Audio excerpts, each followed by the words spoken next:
Picture this. There's fluorescent lights.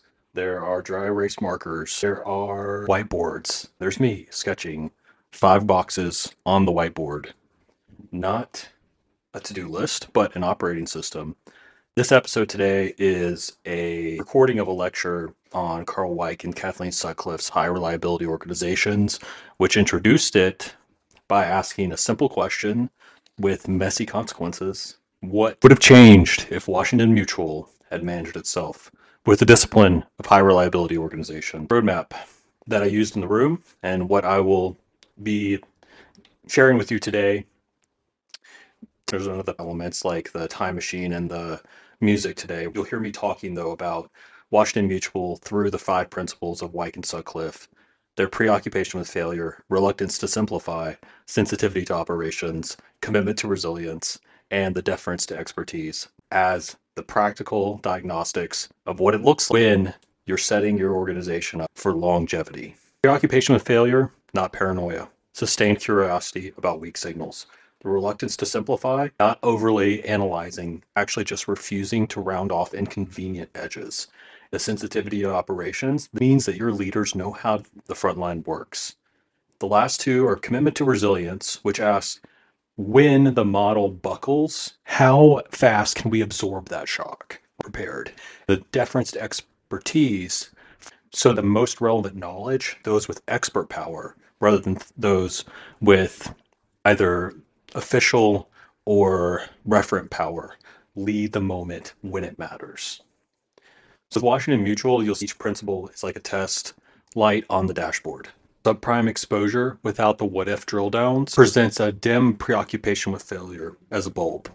A standardized washed out loan quality and variance across markets in the late 2000s. What I want to get at is that hope you'll get out of this is a sharper feel for how high reliability organizations convert their uncertainty into moments of focused attention, and how in the Washington Mutual case, it's very instructive when understanding when inattention creates risk and how that risk feeling ordinary until it collapses.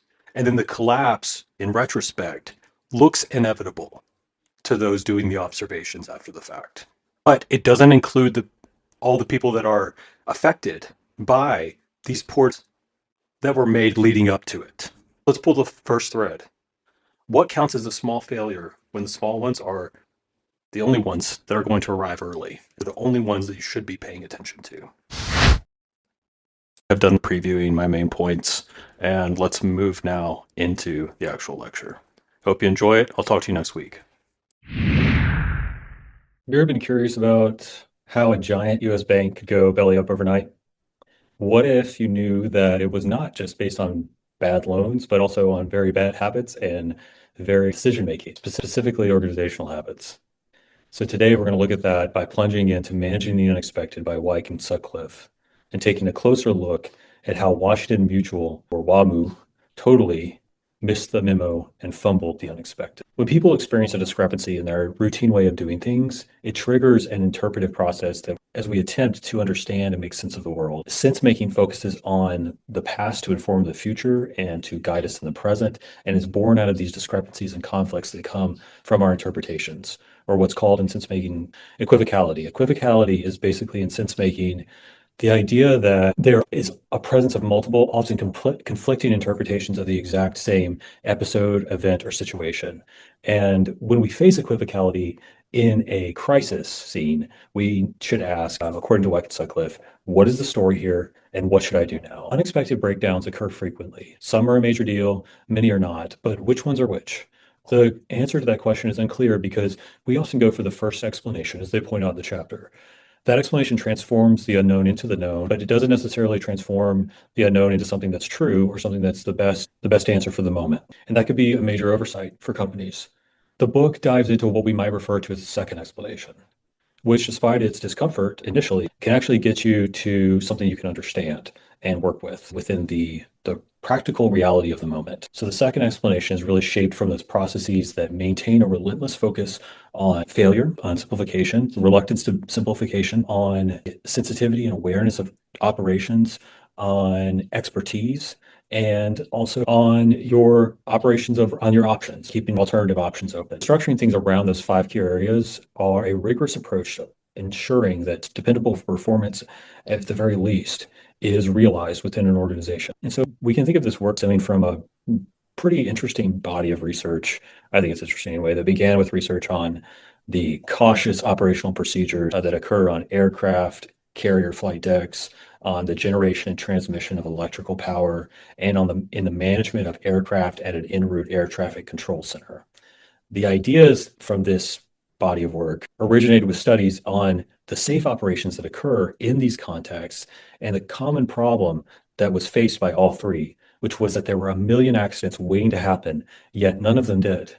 So in each case, the question became, how were these units being organized to accomplish this outcome? In each case, this was the question. Among the answers that have been proposed is the existence of a unique culture, the capacity for self-design, the networks that are built into expertise, the hybrid structures with attention to redundancy, and then also the training and routines and situational awareness and mindsets that involve sense-making, relational strategies, and the information processing. Weick and Sutcliffe honed in on processes that blended variety with stability. When that adaptive capacity of an organization takes a hit, reliability collapses. And in this first chapter, we see that in the case of Washington Mutual or WaMu to showcase how reliability issues can evolve and develop over time. Decision making, specifically organizational habits. So today we're going to look at that by plunging into Managing the Unexpected by Weick and Sutcliffe and taking a closer look at how Washington Mutual or WaMu totally missed the memo and fumbled the unexpected. It doesn't start that way, but decisions and a lack of attention and simplification and echo chambers lead to this outcome. So sense making is understanding how people interpret complexity. It's a process through which people give meaning to their experiences. When people experience a discrepancy, like I said, they want to have an answer to the two questions. What is the story? What's going on here? And what do I need to do now? The broader applications of this happens because we all, just like those at WaMu and those on aircraft carriers and those in other high reliability organizations, have to take action in circumstances that are sometimes beyond our initial comprehension. And it's really important to have people around you that are able to address that uncertainty in ways that are constructive and not dismissive. And the authors point out that they struggle to grasp their complexity because we all insist on fitting those boundless connections into the narrow frameworks that we've already developed, even when those narrow frameworks don't actually meet the moment that we're in. So there are five principles that they develop. We'll look at Washington Mutual in a second. Let me give a more recent example first, and just to share something that's more recent. Because Washington Mutual was like 2008. So July of 2024, the Delta Airlines CrowdStrike related IT outage specifically. The incident can provide this real world situation to understand how lapses in the principles proposed by Weick and Sutcliffe can lead to significant organizational failures. In HROs, failure is not something to be scared of. It's not something to avoid. It's not something that is bad. It is a clue. It is evidence. It is a signal that you should pay attention to. And Weick and Sutcliffe argue that breakdowns, even small ones, aren't just annoying. They are opportunities to learn. And if we're paying attention, when it comes to Delta Airlines, think about this. Flying is routine for people. For many passengers, it's also an experience wrapped in the quiet and not so quiet anxieties of what was that sound and why is there a delay for maintenance and why is there turbulence right now? What does that even mean? Is the pilot paying attention and did they really check anything? All of these questions aren't just irrational fears. They're emotional responses to the deep trust that we're already placing in a system that we don't control. And so when you're at 35,000 feet, you can't pull over. You're trusting thousands of interconnected decisions that are made by mechanics and aircraft controllers and gate agents and pilots and others, most of whom you'll never meet. And that's why aviation demands what is called a low tolerance for error, not just to avoid accidents, but to trust in a system where there's some anxiety and some uncertainty close to the surface of it, because there are serious consequences to missing something. So what does low tolerance for error mean? I want to be clear on this because I think it's important. When we talk about an organization like a commercial airline, having a low tolerance for error is not just suggesting that mistakes are frowned upon. We're talking about something far more precise and significant, and in my view, far more interesting. A low tolerance for error means that even minor mistakes can result in a major fallout. If a pilot skips even one step of the landing checklist, neglecting to lower the landing gear, the outcome could be catastrophic for them. There's not necessarily any chance to make a second attempt while soaring through the skies. And so everyone is trained to stop mistakes before they occur, to catch them in the moment, and to react swiftly if they arise. Think about high tolerance for error as a contrast for this. If you're writing a discussion board post, you write original work, or maybe your grade takes a hit. Either way, you'll be fine. Okay, you're going to be fine either way. The university is not going down. When we talk about low tolerance of error, we're not talking about perfectionism. We're really talking about shaping and developing solutions that can thrive in relentless conditions that will require tenacity and that require resiliency. When it comes to Delta Airlines, the incident at Delta occurred in July of 2024. Prior to the massive IT outage, though, in July of last year, there were indications that Delta systems were already vulnerable, but the organization itself did not adequately address these signs.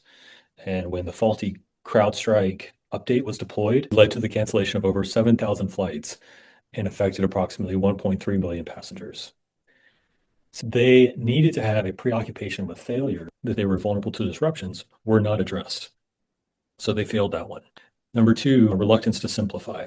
This is when you avoid oversimplification of processes and you recognize and admire and also verse yourself in the intricacies of complexity in those operations. So Delta's reliance on a single cybersecurity solution like CrowdStrike without sufficient contingency plans exemplifies an oversimplified approach to IT risk management and that lack of complexity on Delta's part in their cybersecurity strategy anyway, to that prolonged disruption following the CrowdStrike incident. Number three, sensitivity to operations. This is when you maintain situational awareness and understanding of the frontline operational reality. Delta Airlines during this outage, their leadership was disconnected from the operational chaos unfolding at airports. Passengers reported inadequate communication and inadequate assertiveness and competencies on the part of Delta and support, suggesting that there was a lack of real-time awareness and responsiveness from the organization's top levels, which is problematic for reasons that we'll see in numbers 4 and 5. Number 4 is a commitment to resilience. This is when you develop a capacity or capability to detect, contain, and recover from any errors or any failures that may beset you. No system is perfect. HROs know this better than anyone, which is why they usually complement their anticipatory activities of learning from failure and complicating the perceptions and remaining sensitive to operations with a commitment to resilience. Because the essence of resilience, as I point out in the book on page 12, the essence of resilience is the intrinsic activity of an organizational system to maintain or regain a dynamically stable state, which allows it to continue operations after a major mishap and or in the presence of continuous stress. So HROs develop these capabilities to detect and contain and bounce back from those inevitable errors that are part of an indeterminate world. The hallmark of an HRO is not that it is error-free, but that errors do not level it and devastate it to the point that it cannot continue. And so the commitment to resilience is about this. When airlines resume their normal operation, when other airlines resume their normal operations at the time shortly after the outage, Delta actually had a recovery that spanned several days afterward. And so that slow rebound, that deficiency in resilient systems and processes they were capable of adapting to and recovering from the unexpected disruptions meant that they failed the commitment to resilience in this case. And then finally, deference to expertise. This is about providing insights from individuals that are most relevant in terms of the episode that's taking place, regardless of their hierarchical position in the organization. And so the organization's response to the crisis, in this case, lacked a lot of visible input from cybersecurity experts who could have provided some pretty crucial information. And so they failed that one too. The 2024 Delta Airlines disruption really serves as a contemporary example of how neglecting HRO principles can lead to significant operational failures. And so by analyzing these real world incidents, Weick and Sutcliffe argue that we can better understand the importance of why reliability in organizations is so important and how your organization, maybe an organization that you start later, can establish and maintain that trust with your clientele and with the people that you work with, people you network with, and enhance reliability and safety ultimately is the ultimate goal. Okay, so let's talk about Washington Mutual. Yep. So imagine a big bank. It had over 2,000 branches. It was known as, framed itself as the friendliest place to get a mortgage. That was WaMu before 2008. So in 2008, it became the biggest bank failure in American history, as opposed to the friendliest place to get a loan, and became a household cautionary tale. Think of Washington Mutual as like Netflix for banking. It's aggressive, they're innovative, They're obsessed with growth at the time, but instead of streaming shows, they were selling home loans. And the problem with this was that those loans were not always very safe. And when the housing market crashed in 2007, and then the financial sector collapsed in 2008, WaMu collapsed along with them. Cautionary tale framing. In this case, Washington Mutual was seen as a bold and modern expression of what a financial institution was in the 21st century very early on. That same boldness, though, led them to make huge risks that were unnecessary and competent, based on hubris mostly. In Washington Mutual, we saw an aggressive push into subprime mortgages and risk-heavy financial products. And they had an organizational culture that was framed as frantic growth over cautious operations. This wasn't always the case with Washington Mutual. Organizations don't start out this way typically. Before the late 1980s, they had their values, their organizational values, as articulated formally, were ethics, respect, teamwork, innovation, and excellence. And this really signaled a sense of stability and a system of process orientation. Between 1988 and 2001, their values were reframed formally as fair, caring, and human. It's inclusive, it's emotional. Risk was then reframed as opportunity at the time. And then from 2001 to 2008, they changed their values again to dynamic and driven. Two very simple words. That sounds really good, dynamic and driven. Aggressive, growth obsessed, speed, scale, and performance over accountability was the theme here. So in the late 80s, their community-oriented professionalism is taking them into that value system of ethics and being grounded in being responsible, institutionally responsible, emphasizing trust, collaboration, and standards. And this reflects a professional community-based ethos. But they then embarked on aggressive mergers and acquisitions campaigns, and those acquired numerous smaller banks and mortgage firms. In the decade of the 1990s, there were over 30. Shift in CEOs, shift in C-suite executives, and they hit the peak of their risk-taking and the peak of their red flags retrospectively in between 2004 and 2007, when they entered the height of the housing bubble by aggressively pushing option, ARM, and subprime mortgages often to risky borrowers. This is like the story of the financial crisis in 2008. It's kind of encapsulated in Washington Mutual's collapse. In 2005, Kerry Killinger said that the vision for WaMu was to become the Walmart of banking, massive, efficient, and cheap. Okay, there's a problem with this. Financial institutions are not big box retail stores. So by 2007, there were early signs of collapse in the same way that you saw early signs from Delta before their CrowdStrike outage. Housing market signs were showing decline, subprime defaults were occurring, credit rating agencies were issued downgrades, but the leadership downplayed those concerns. They then laid off thousands of employees and they shuttered parts of their mortgage business, and they still publicly insisted that recovery was near any day now.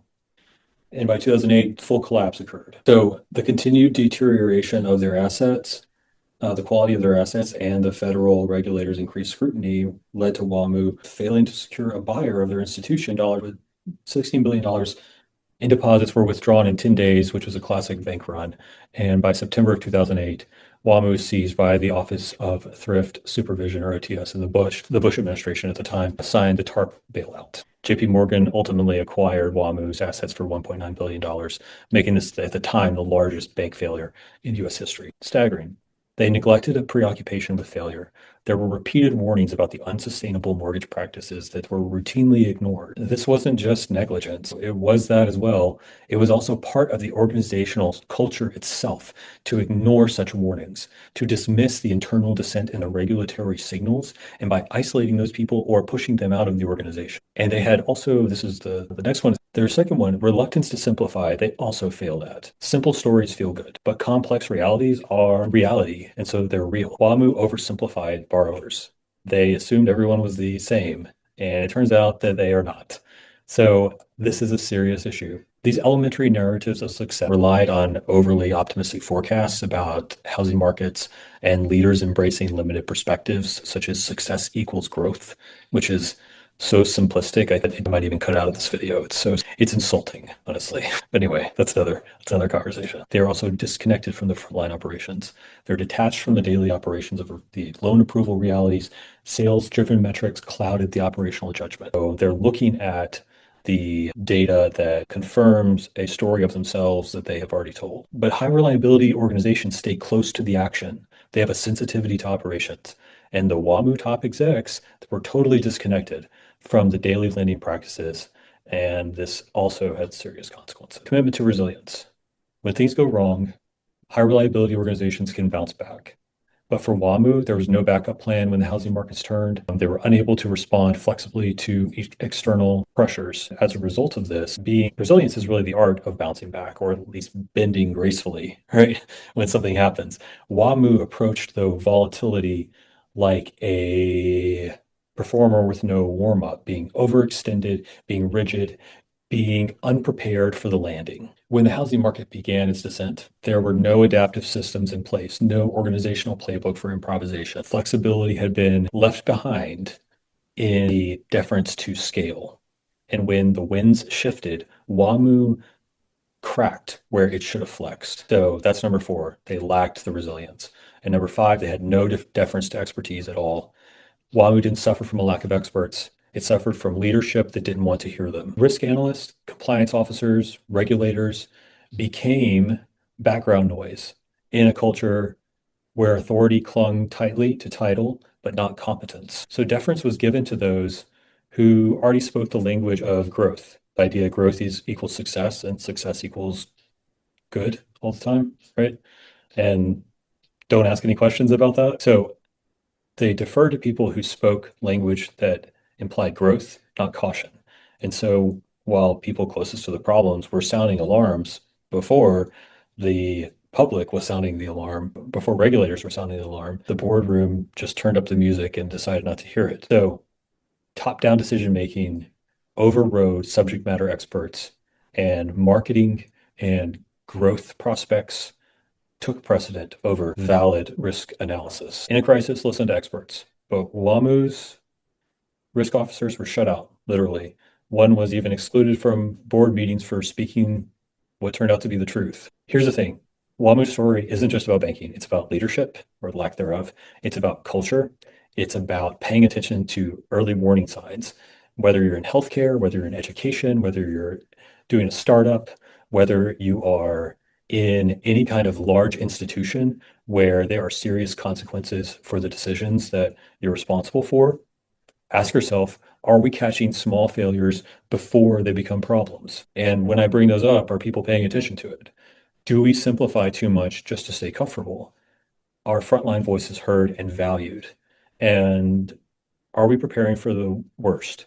Even though we can hope for the best, of course, but are we prepared for other outcomes? So, what's the takeaway here?